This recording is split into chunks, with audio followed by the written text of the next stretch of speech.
Primeiramente, eu queria agradecer outra vez a Gisele e a Josimeire, que são as administradoras do grupo do Facebook Professores PEI 2020, que essa semana está alcançando uma marca de 8.600 membros, né?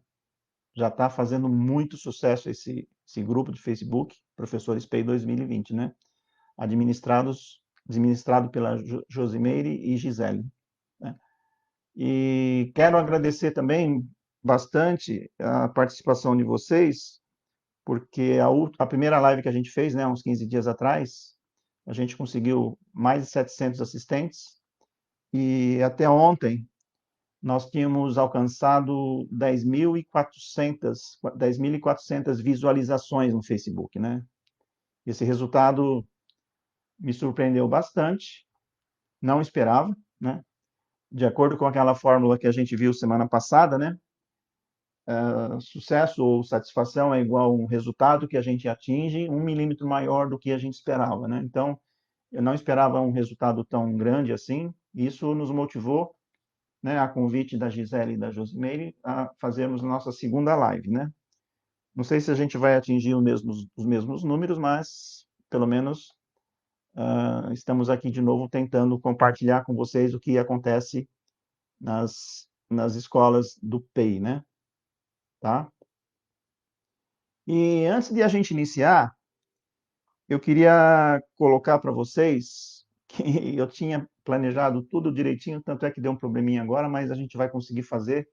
Simplesmente vocês não vão conseguir me enxergar aqui, né? Mas vocês vão ver o que é necessário nesses slides que são mais importantes, tá? E estava tudo prontinho até ter recebido uma ligação da Cleide Torres, né? Uma diretora amiga desde 2012. E a Cleide falou: Cuso, você precisa falar pelo menos algumas coisinhas que eu passei lá no início do PEI, né? Porque eu acho que é muito importante os professores, os diretores saberem o que eu passei, para que eles também reconheçam algumas coisas desde agora, o quanto antes, né? Então você precisa falar, né? Você precisa falar. Então tá bom. Então ela conseguiu mexer no meu queijo e justifica o que ela está colocando, né? Como exemplo, o exemplo que ela passou lá em 2012, 2013, né? E então ela me falou assim, Gus, pode falar assim mesmo, olha.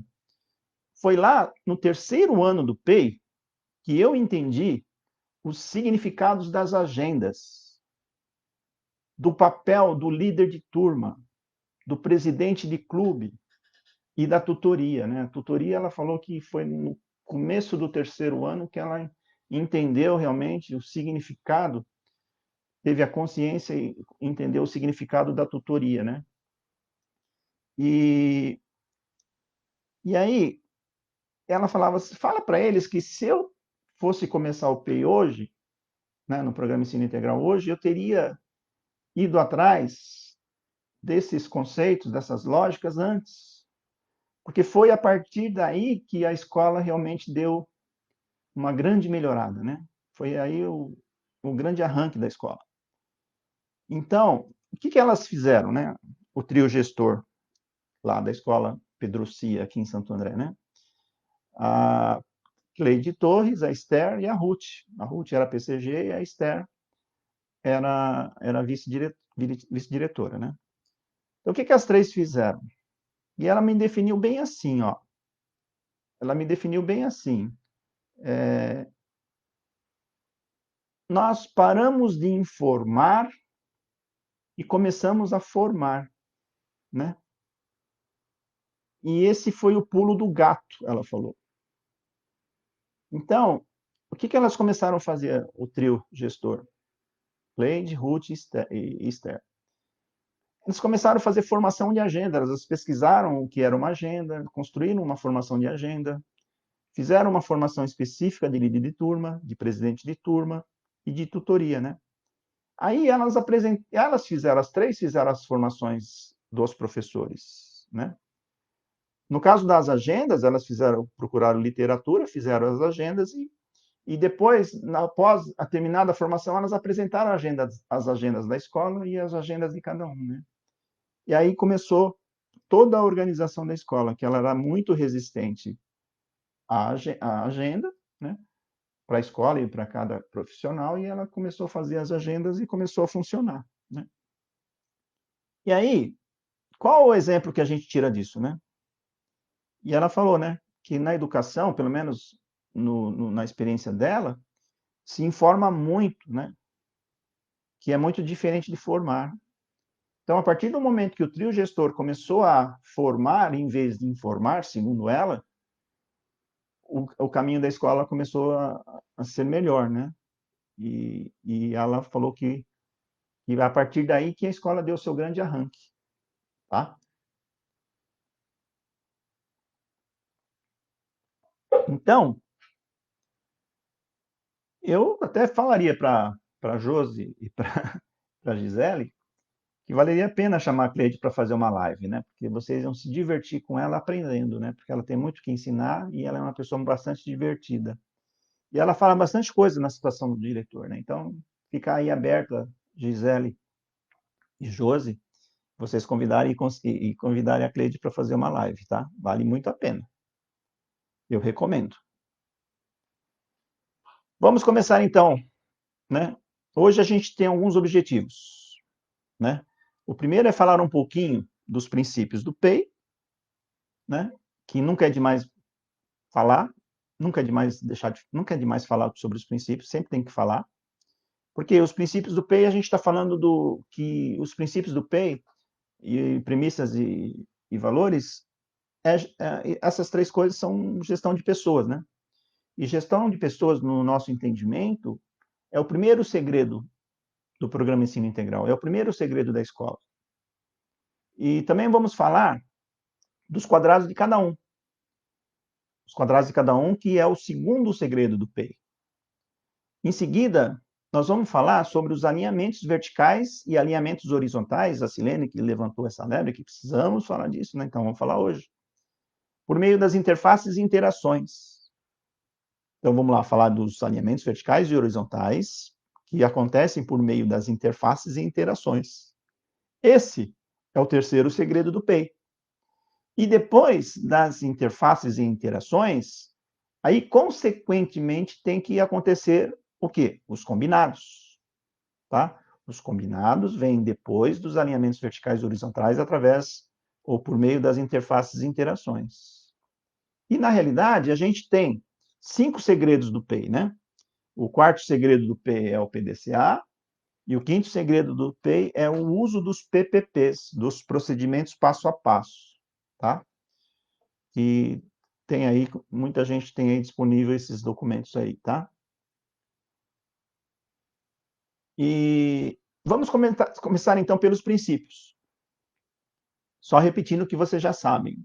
Os princípios são pedagogia da presença, educação interdimensional, 4 pilares da educação e protagonismo juvenil. O que é pedagogia da presença de uma forma muito abreviada, né?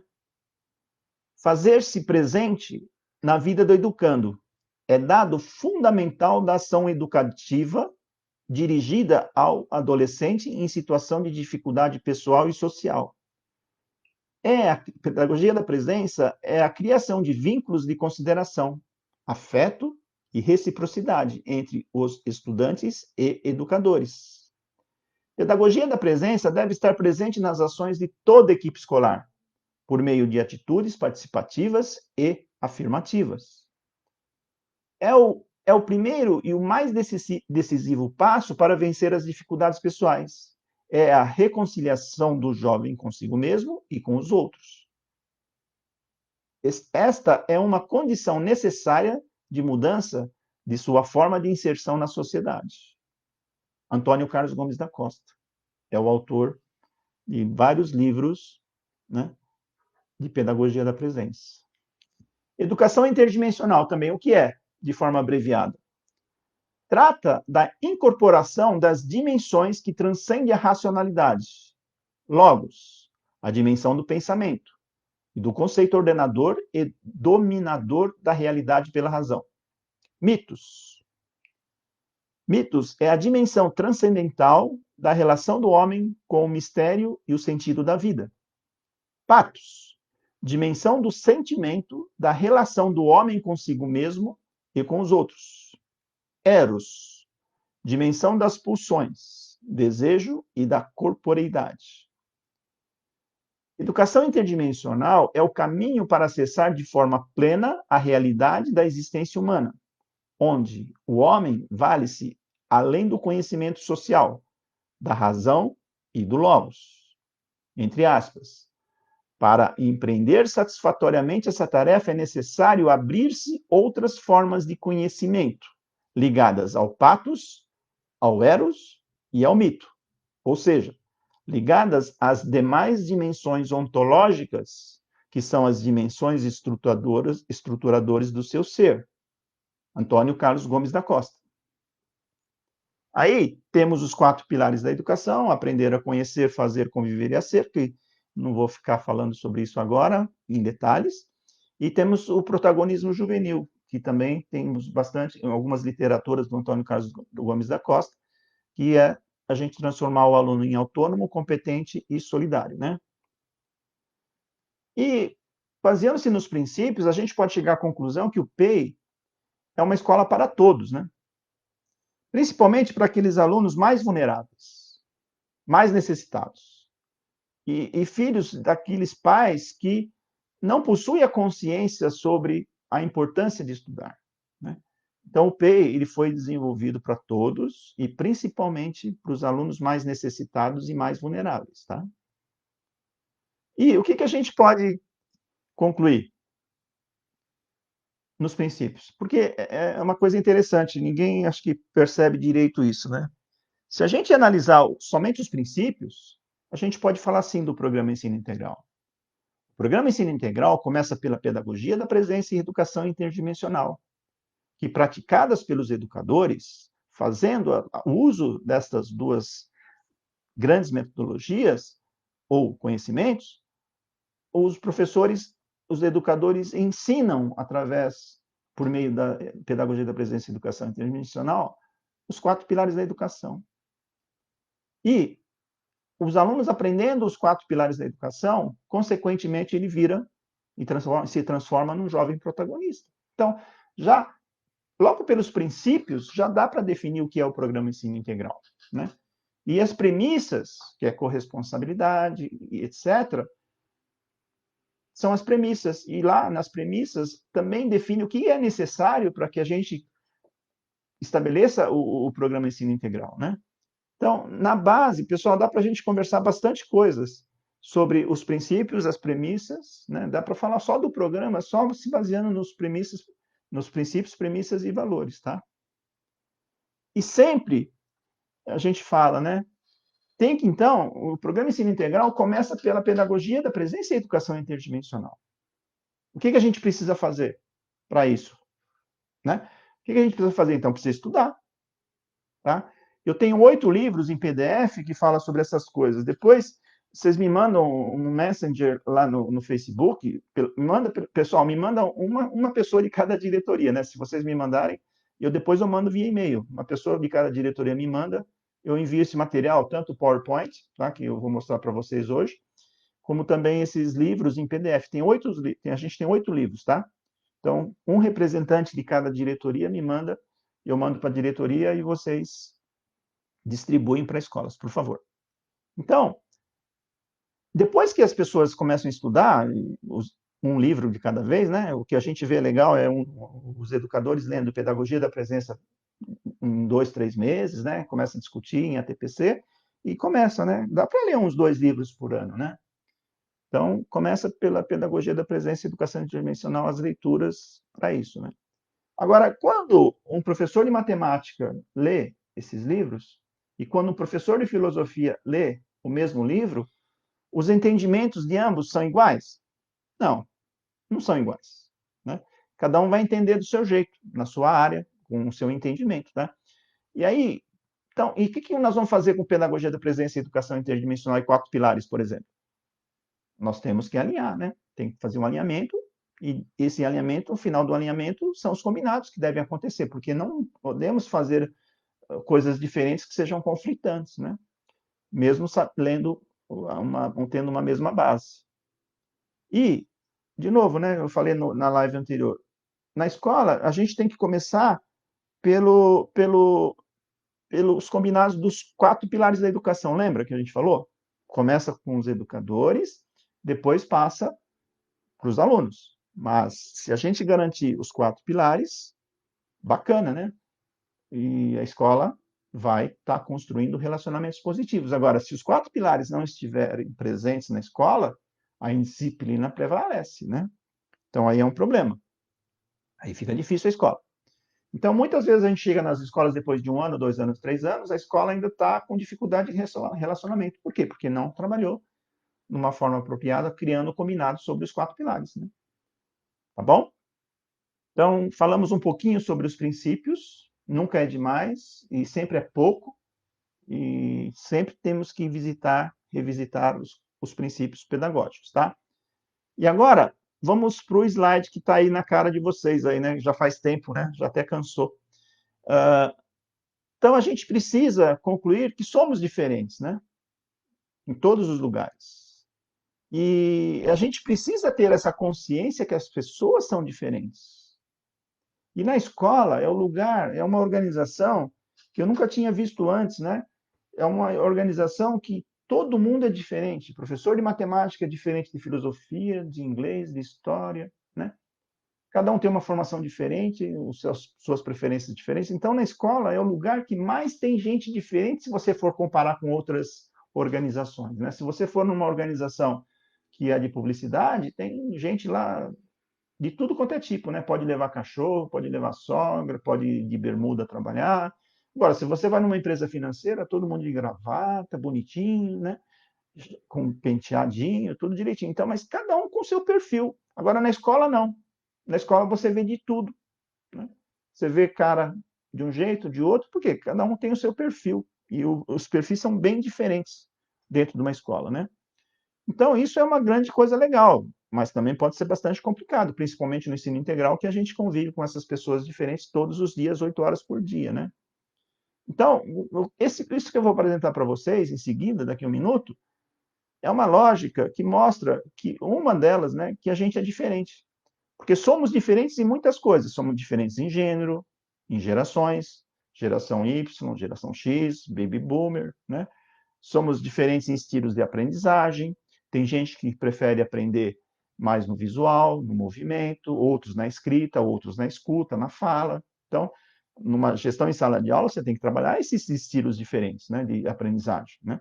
Então, e somos diferentes, tá? E se eu tivesse descoberto isso antes, né, parece uma coisa tão óbvia, mas profissionalmente e até pessoalmente é muito importante a gente saber que as pessoas são diferentes e saber também que isso é natural, né? As pessoas são diferentes. E para mim, eu confesso para vocês, se eu soubesse um pouquinho disso que a gente vai apresentar isso para vocês hoje, se eu tivesse sabido isso antes, eu teria sido um profissional melhor. Teria sido uma pessoa melhor, né? Um pai de família melhor. Por quê? Porque às vezes a gente quer cuidar do nosso filho de um jeito e ele prefere de outro jeito, né?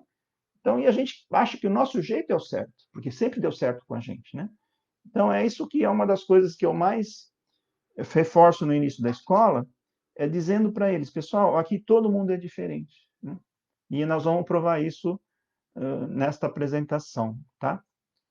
E isso que a gente vai apresentar é fundamentado pelo Murrow, que eu também tenho esse teste, tá? É um teste de 20 perguntas que leva a esse resultado que a gente vai ver, tá? Então vamos ao PowerPoint. Agora sim, né? Vamos fazer um pouquinho de movimento. Tem pessoas que são mais racionais, tem pessoas que são mais emocionais, tem pessoas que são mais intuitivas e pessoas que são mais concretas, mais perceptivas, né? E, estatisticamente, as pessoas são distribuídas numa curva normal, assim, ó, nesse eixo, né? Tem uma concentração no centro e nas extremidades são a minoria. E aqui nesse eixo também é a mesma coisa, tem uma curva normal aqui, ó, tá? Uma concentração no centro e nas extremidades menos pessoas. E aí, uma pessoa racional é uma pessoa que gosta de raciocínio, de lógica, de estratégia, não gosta de errar, né? Normalmente não é simpática e tem facilidade de ser duro com as pessoas, né? Então, essa é a definição de uma pessoa racional, de uma forma muito abreviada, claro, né? Agora, uma pessoa emocional, normalmente a pessoa emocional, presta atenção nos seus colegas na escola, né? Vocês vão lembrar das pessoas que a gente está falando aqui. Uma pessoa emocional, ela é muito simpática, todos gostam dela. Então, ela toma decisões pelos sentimentos. Tem muita facilidade em trabalhar em equipe. É muito flexível e às vezes até demais, né? E tem muita dificuldade de chamar a atenção do outro. Enquanto esse emocional tem muita dificuldade de chamar a atenção do outro, esse aqui não está nem aí. Esse aqui, para ele dar bronca num cara, é a coisa mais comum. Esse aqui, para dar bronca num cara, é muito difícil. Esse aqui, para ser simpático, é difícil. Agora, esse aqui, todo mundo gosta, né? Cada um com o seu perfil, né? Vai lembrando das pessoas na sua escola, quem são mais racionais e mais emocionais, né? Tem graus, claro, de racionalidade, né? Tem pessoas que são muito racionais, essas pessoas são difíceis pra caramba, ou pessoas muito emocionais também são bastante difíceis de lidar com elas, os extremos, né? Então, é natural você ter pessoas bastante ou mais ou menos racionais e ter pessoas bastante ou mais ou menos emocional. E você, o que você é, né? Agora, quando a gente fala da pessoa perceptiva, é a pessoa que se baseia em fatos, em detalhes concretos, são realistas e práticos, são claras e objetivas, né? São pessoas preto no branco, certo ou errado. Enquanto que as pessoas intuitivas são as pessoas que se ligam nos pensamentos, nas imaginações e crenças, são as criativas pra caramba e são complexas. Essas pessoas que dão as grandes ideias são as pessoas que pensam fora da caixa. Muda de ideia e erra muitas vezes, porque são das ideias. Então, o de baixo aqui, o perceptivo, nunca erra, porque ele trabalha baseando-se em fatos, etc. E esse aqui erra bastante, mas também tem grandes ideias. Esse aqui é o cara que pensa fora da caixa. Esse aqui é o cara que não erra. Esse aqui nunca pensa fora da caixa. Esse pensa direto, pensa até demais. Né? Agora, dentro desse perfil, com quem que você prefere trabalhar? Com quem você prefere conviver? Tá? Estatisticamente, a gente prefere trabalhar com as pessoas que são iguais a gente. E a gente não gosta de trabalhar com as pessoas que são diferentes da gente. E no oposto, nesses dois eixos aqui, tá? Então, é isso. As pessoas são assim. Tem uma simpática, outra mais antipática, que ao mesmo tempo esse aqui é mais fácil para lidar em algumas coisas, etc. Aqui não tem certo e errado, pessoal. Isso é natural. Isso que a gente tem que ter a consciência que isso é natural. E a gente precisa aprender com essas diferenças. E essas diferenças, no primeiro momento, causam conflitos negativos. Por quê? Quem gosta daquele cara que discorda de você toda hora? Ah, eu vou puxar a orelha do Zezinho, coração peludo, né? O outro coração, não, você tem que passar a mão na cabeça do Zezinho. Quem está certo, quem está errado. Né? Então, tem aquele que quer pensar nas nuvens, que sempre está mudando de ideia, que é o intuitivo, e tem o outro que é perceptivo. Não, cara, é preto no branco, cara, você está viajando muito. Não, você que é muito teimoso, você é muito, sabe, você fica, parece um prego no pau, aí não sai nem a pau, cara. Você não muda de ideia nem a pau, né? Eu mudo de ideia toda hora, tem que mudar de ideia toda hora. Ou você que muda de ideia. E, meu, é uma briga. Então, o que acontece aqui? Esse aqui é um exemplo das pessoas que a gente fez uma avaliação numa escola, tá? Então, você tem as iniciais das pessoas aí, e esse gráfico mostra o resultado de 80% das escolas, né? 80% das escolas que eu fiz esses testes deu similar a esse daqui. É interessante. Como é esse retrato aqui é o retrato normalmente de uma escola, tá? O que acontece? Muito mais pessoas intuitivas na escola. A grande maioria das pessoas nas escolas do PEI são pessoas intuitivas, são as pessoas fora da caixa, que pensa fora da caixa, das grandes ideias, dá ideia toda hora magníficas, muda de ideia toda hora, acerta e erra, não está nem aí, né? E são as pessoas intuitivas, são as criativas, né? E, por outro lado, a gente tem mais pessoas emocionais. Não muito mais, mas a maioria das pessoas nas escolas são emocionais. Tá? E aí, se vocês olharem aqui, tem um Jorge Guzzo. Ó, eu sou aqui, ó. Né? Eu sou o cara que sou racional e sou perceptivo. Meu gráfico, quando eu faço o teste, dá aqui. Então, quando eu vou na escola, ninguém concorda comigo. A maioria. A turma quer me matar. Né? Por quê? Porque eu sou diferente de todos, ou da maioria. Então, eu sou coração peludo aí. Esse quadrado aqui, esse quadrante aqui é o quadrante dos coração peludo, né? Esse quadrante aqui, ó, é o quadrante dos coração mole, tá? Que é o do lado emocional, principalmente, ainda mais intuitivo, tá? Bom, porque desse lado aqui, o cara é emocional, mas ele é perceptivo, então ele não é tão coração mole assim. Agora, esse quadrante aqui é o coração mole pra caramba, dá ideia, muda de ideia, etc. De novo, esse aqui é o quadro de 80% das escolas do PEI, tá? É estatística. Agora, o que, que acontece aí? O que, que a gente está vendo? A gente está vendo aí a pessoa que é intuitiva e no eixo intuitivo e perceptivo, né? Então, o Pedro Paulo aqui é o mais diferente nesse eixo, na vertical, e o PCG, tá? Então, um cara está na nuvem e outro cara está no centro da Terra. Aqui, a média dos dois vai ser boa, mas aqui os extremos, no primeiro momento, dá bastante conflito, né? E aqui a gente tem o PCG e o Luiz Marcos aqui, que são os mais distantes na horizontal, então, no racional e no emocional.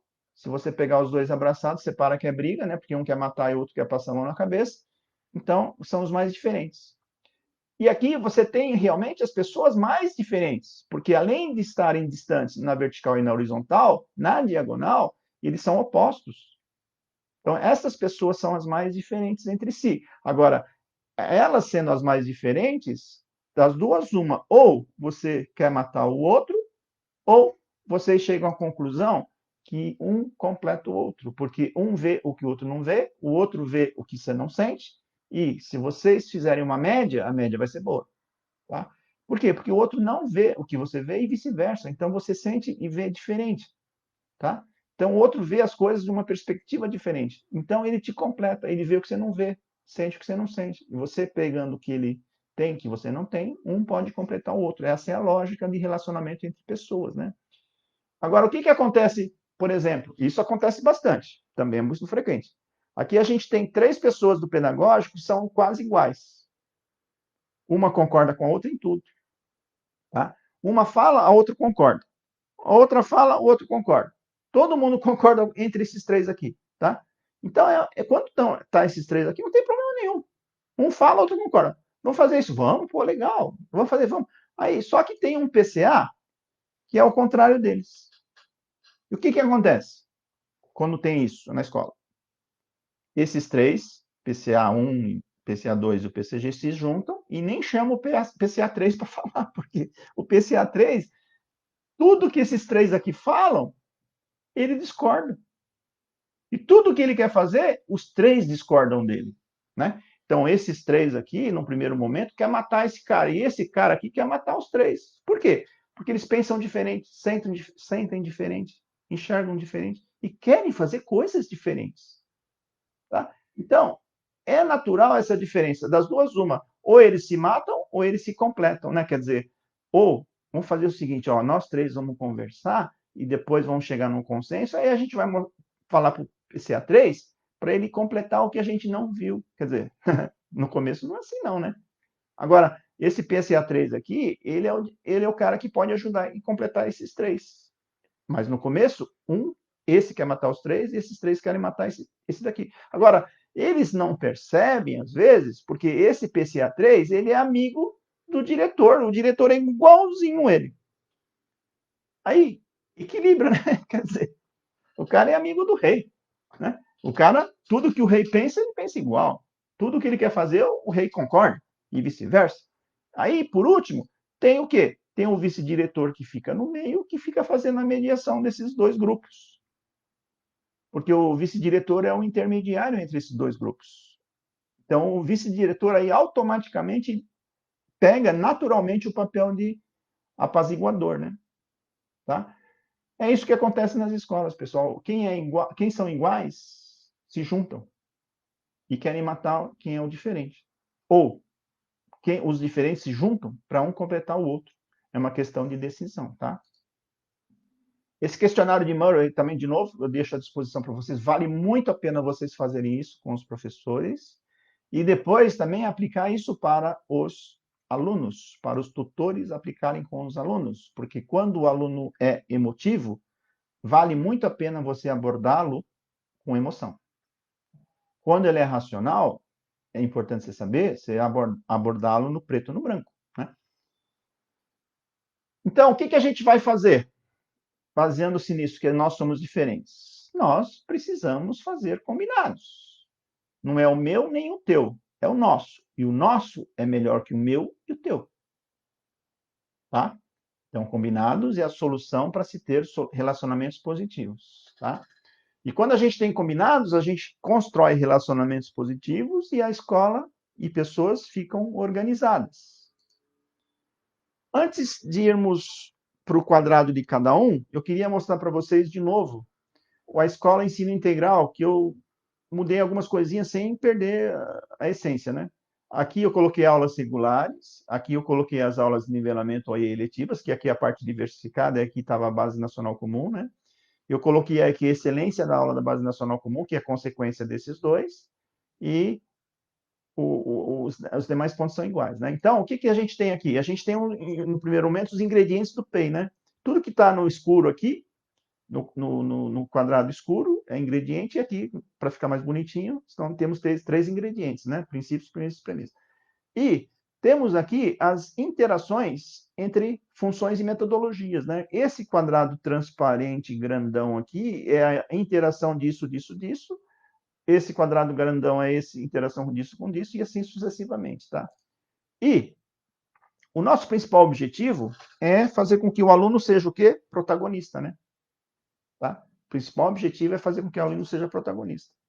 Primeiro, ele precisa ser autônomo para saber se virar sozinho, depois ele vira competente e, por último, ele precisa ser solidário. Então, esta é a escala de evolução do menino, né? Ele precisa ser autônomo, depois competente, depois solidário.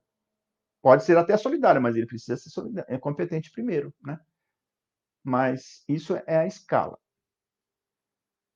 Agora, o principal objetivo do programa Ensino Integral precisa ter uma base, né? A base da escola, que são os princípios, que são gestão de pessoas. E é isso eu considero que isso aí é o segredo da escola, é o primeiro segredo da escola, gestão de pessoas. Porque se isso de baixo acontecer, todas as coisas de cima acontecem consequentemente, tá? E aí, é importante agora, numa apresentação do ensino integral numa página, que a gente perceba aí a relação de causa e efeito, de baixo para cima. O que significa? Tem que acontecer o de baixo para acontecer o que está acima, tá? O que a gente precisa primeiro? De novo, né, sempre, educadores e alunos praticando os 4 pilares da educação e utilizando-se da pedagogia da presença e educação interdimensional. E, em seguida, a gente precisa ter educadores e alunos com relacionamentos positivos com confiança e afinidade. Confiança em acreditar e afinidade em gostar. Consequentemente, a gente também precisa ter educadores competentes e motivados. Competentes, saber fazer, e motivado, querer fazer. Não adianta ser só um, tem que ser os dois. Não adianta ser competente e não querer fazer, e também não adianta estar motivado e não saber fazer nada, certo? E aí, tendo essa base, aí é possível se transformar a escola numa escola divertida, interessante e difícil, que é a interação dessas duas coisas aqui, tá? A escola sempre tem que ser divertida, sempre tem que ser interessante e difícil, porque aprender não é fácil. A partir do momento que você tem essa base aqui, você vai ter o aluno com projeto de vida, né? E se compromete a estudar com a busca da excelência acadêmica, com a ajuda principalmente do tutor, tá? Aí, com excelência acadêmica, isso é um projeto e ajuda principalmente do tutor, o que acontece? o aluno se torna autônomo, competente e solidário e, consequentemente, se torna um jovem protagonista e, finalmente, ele continuará o estudo ao sair da sua escola, estará preparado para a vida e vai buscar seu projeto de vida. Então, esse é a Escola Ensino Integral em uma página. Isso tudo para chegar e começarmos a falar do quadrado de cada um, né? Qual é o principal e quais são os demais principais. Por definição, é o que eu aprendi nas escolas, cada educador tem 6 quadrados. Tem o principal e tem mais 5, tem 6 no total. E aqui nós vamos falar sobre os quadrados de cada um, e ao mesmo tempo a gente vai falar dos alinhamentos verticais e horizontais por meio das interfaces e interações que consequentemente geram os combinados, tá? E a gente vai utilizar o professor da Base Nacional Comum, tá?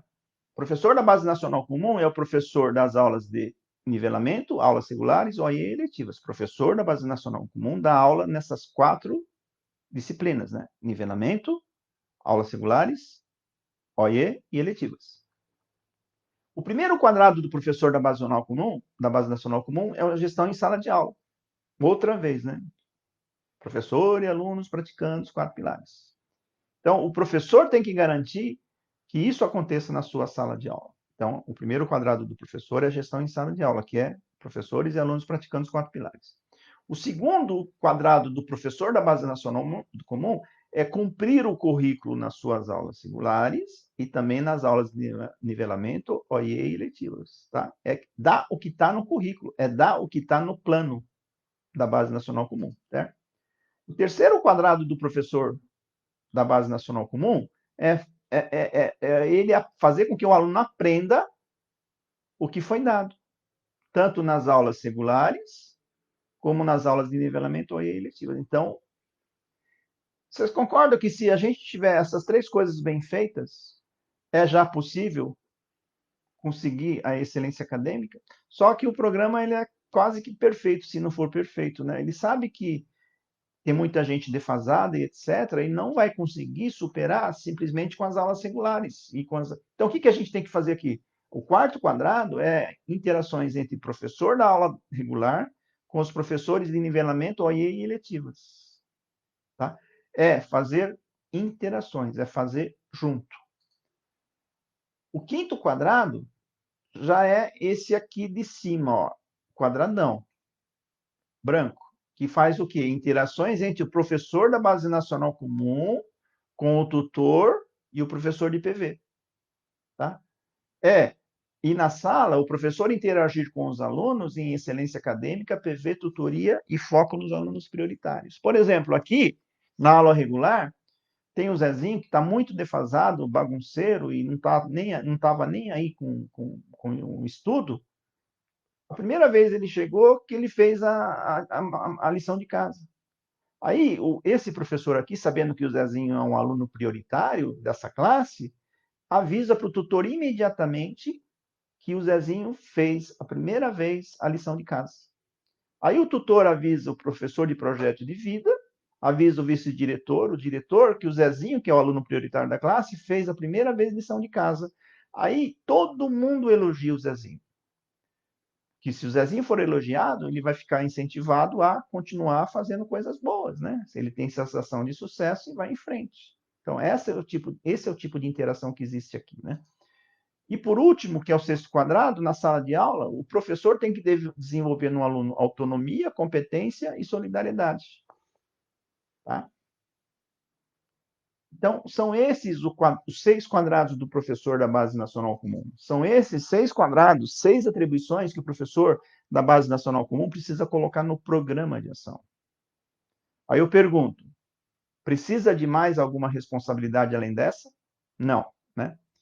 Agora, eu vou passar rapidamente, porque o tempo está passando, tá, pessoal? Mas, olhando esses mesmos quadrados do professor da Base Nacional Comum, enxergam o PCA nessas atribuições.